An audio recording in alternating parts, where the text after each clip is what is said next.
Hey everyone, Tony Winston here for Classical Piano Workshop. Student wanted me to explain counting a little bit on Minuet 1 and Suzuki Book 2. And so I'm going to write it in on the score, put it down there at the bottom of the screen, and I'm going to say it out loud. 1, 2, 3, 1, 2, and 3. 1, 2, 3, 1, 2, 3.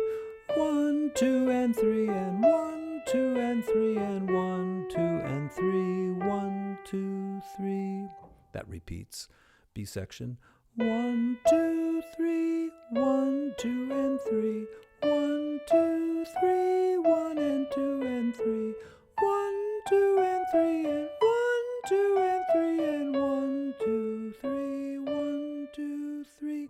1, 2, and 3, 1, 2, and 3. 1, 2, 3, and 1, 2, 3.